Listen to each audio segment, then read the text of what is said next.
Dodge denies warranty coverage for new Hellcat Jailbreak over PCM tampering. Leaves owner with $36,000 bill. And if you're so goofy that you need to make that vehicle 0.4% faster to be happy, then you should have to pay the $36K. Cars are part of American culture as much as the cowboy is part of our history.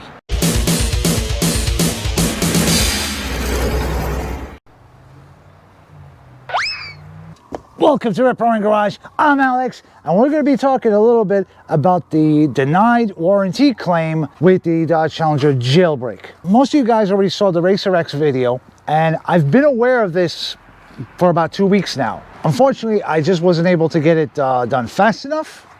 However, there's a couple of points that need to be made. Now, while I talk about this, I'm going to be doing some work as usual. We got our wheel covers for the marquee. Follow me. So I'm going to be using the Indestro. I have no idea how to pronounce it because everybody that made this thing is long buried. It is a manual, half-inch. You flip it around to get different directions. Built in 1938. So this is going to be from Carscoops. Dodge denies warranty coverage for new Hellcat Jailbreak over PCM tampering. Leaves owner with $36,000 bill. We have this gentleman. I'm not going to show the guy's name. I'm just going to call him Bren. So Bren bought this car brand new, 2023, last call. It's not the one of the special editions, so it's not a black ghost, but it's still a jailbreak, all right? So we're talking about over $100,000 car. As you can see in the paperwork, customer states that car has a miss. So of course the technician pulls out his scan tool and notices there's a dead miss on cylinder number 7. Now, for those of you that don't know, a dead miss versus a regular miss could be either the coil just being bad and failing, or something more serious, like in this case, something with compression. Of course, when they saw this code and there was nothing wrong with the coils, they decided to do a compression test. When they do the compression test, they find that it is 0 compression. They do a leak down test. It is at 100% leak down, and these are all very bad things. Amongst the very bad things, you can still have something like heads, something with the valves not seating, damaged valves, yada yada, but that's not the case. It's looking like cylinder wall and piston rings.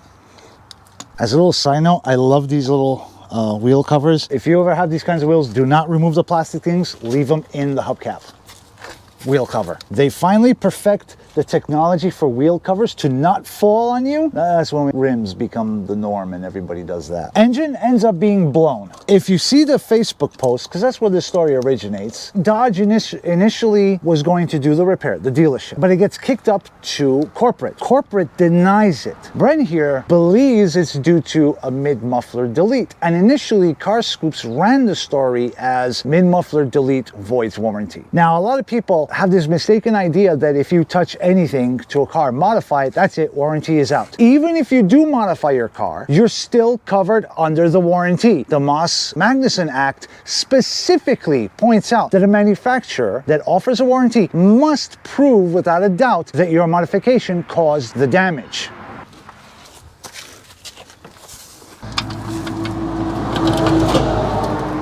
As you look more and more into this story, there seem to be problems on both sides. Dodge later changes the story that it's not the muffler that's the problem, that it ends up being a PCM issue, that the car was tuned. Bren is, I think, 51 years old. 51-year-old doesn't typically modify a car, not when it's still in the break-in period. But then Dodge reports the transmission is blown as well, almost as if the engine was blown, but whoever was operating the car kept on going. Now, again, because of the age, I don't think that it's Bren doing it. Maybe he has a son, maybe he lent it out to a friend. I don't know. The fact that Dodge changes the story as well raises some questions at least. But that's not going to be the real issue why I'm making this video, because ultimately it's not the first time an individual modifies their car, blows it up, and you're on your own. If you race it, you bought it. If you mod it, you bought it. You got to take that responsibility. You got to take that risk. I was going to contact Bren as well as the dealership, but now lawyers are involved, and I really don't want to mess up Bren's chances at getting the car fixed. Okay, that's all jacked up.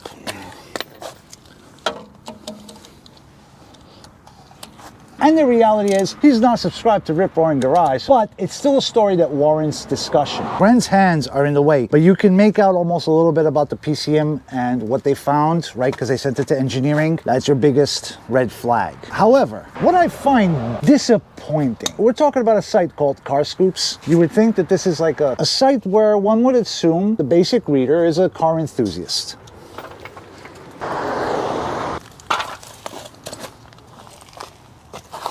Probably wondering what's up with that do not enter sign. Watch till the end. You get AGB 1953. This is not some 1970s muscle car with a carburetor and dual point distributor. And if you're so goofy that you need to make that vehicle 0.4% faster to be happy, then you should have to pay the 36K. Unless you run it on a NASCAR track, blah, blah, blah, blah, blah. None of your business, SQ. So yeah, his lawsuit should be directed at the tuner, not GM. Really? GM? And he repeats twice. Disk US2. This is like people who get a brand new motherboard and CPU that's already beyond fast and try to tweak it before the settings to make it a little bit faster, and then it'll melt in the processor, blah, blah, blah, blah, blah, blah. Bro, this analogy is right, you know. When did car guys become f***ing pussies? I like to restore cars, but I will still modify when I need, when I want. When the hell did we become like, no, you gotta follow the rules. Manufacturer said that, and I'm a good little boy. I bet those are the same guys that like to go out with their wife's boyfriend, huh? I'm telling you, that was heartbreaking. Seeing those kinds of comments from a site that's supposedly about cars, I don't know. There are guys out there that admit they don't know. That's fine, we all start somewhere. But seeing, wrong.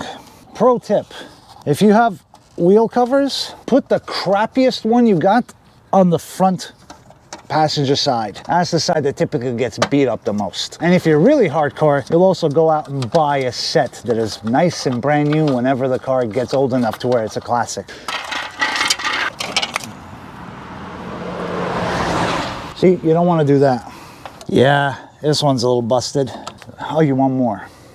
Mr. Paul. I see it all the time with certain mindsets. Kind of humorous when it comes back to bite these modifying buggers. Why is it they have so much hate for somebody that does something to their car? And they automatically side with the manufacturer? These are like the same idiots that will side with Apple over their crappy proprietary charging cables and other stupid things. Are people this cucked? Now I know you guys are not like that, because otherwise you wouldn't be watching this. I routinely tell these kinds of people that there's other channels that are better for them. There's a little red X, you can go bye-bye. And that's why I got my do not enter sign. Now I know all of you guys are subscribed, but did you get the new t-shirt? This is the one with the charger. Got them in 3 colors, and there's more to come. You know what? If you're a person that's subscribed to Carscoops, it's just like drinking a Cosmo or Bud Light. And that's ultimately the real story. It's not the warranty thing. I don't know if this is legit or not. There's a lot of questions. Bottom line, Dodge, most likely they're gonna fix the guy's car. It is a halo car, seemingly a lot of attention. Racer X, big channel, he talked about it. So the smart thing from a PR standpoint, fix the guy's car. Now it's time for the center caps. Wrong car. All right. Quick tip, get these little tabs, get them lined up between these things here.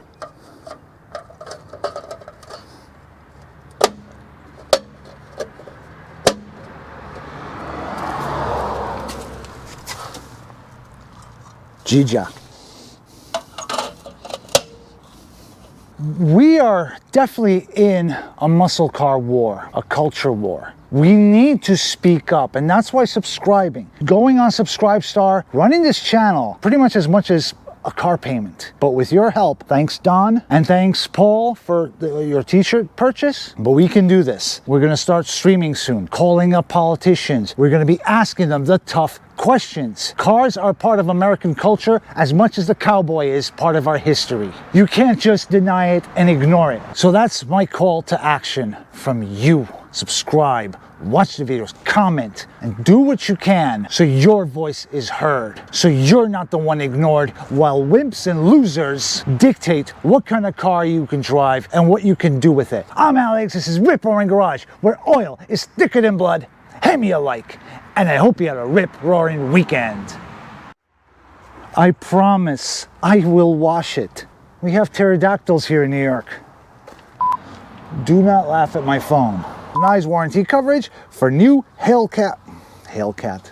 That's actually not a bad name. Ads, more ads. You get comments something like, oh, for the love of God, the ads. Whoa. I bet those are the kind of people that like going out with their husband's boyfriend. No. Ah, this is the one with the challenge. Oh, man, no, no. Well, how do I end my show? Still a hot looking car. And I forgot my phone.